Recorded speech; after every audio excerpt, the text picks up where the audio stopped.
Today's news headline is Rohingya crisis exposed. Why repatriation could fail more than 1 million stateless refugees. Details of the news. The Rohingya crisis remains one of the world's most pressing humanitarian challenges. Over 1.2 million Rohingya refugees fleeing ethnic persecution and human rights abuses by Myanmar's military in Rakhine State since 2017 reside in overcrowded resettlements in Cox's Bazar. The Rohingyas are the world's largest stateless population. Those are denied citizenship in Myanmar and facing systematic discrimination and violence. Recently, Myanmar authorities confirmed 180,000 Rohingya refugees are eligible for repatriation, with 70,000 awaiting verification and 550,000 pending expedited review. However, repatriation raised serious concerns given Myanmar's escalating civil war, political instability, compromised healthcare system, and recent earthquake, all of which render safe returns questionable. In Cox's Bazar, Rohingya refugees endure dire conditions exacerbated by overcrowding, inadequate services, and climate-driven disasters like cyclones, floods, and extreme heat.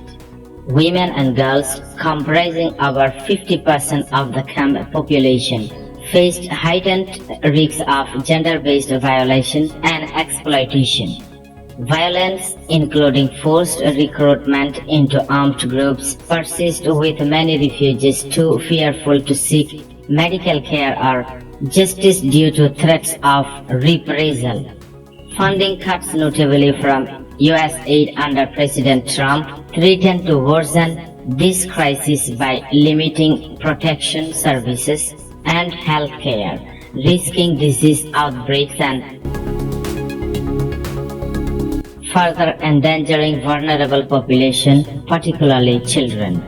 Repatriation without addressing root causes, statelessness, persecution, and lack of rights offers no genuine solution. Rohingya voices like Shafiqur Rahman's demand full repatriation with citizenship, dignity, and safety, not selective returns. The international community must prioritize accountability for perpetrators, including Myanmar's military leadership responsible for genocidal campaigns. Legislative reforms granting Rohingya citizenship is essential for sustainable peace. Continuous funding to Myanmar and Bangladesh is critical to strengthen protection services and ensure safe conditions for returns. The United Nations and humanitarian organizations warn that funding shortage could lead to an unmitigated disaster in Cox's Bazar, described as ground zero for this crisis.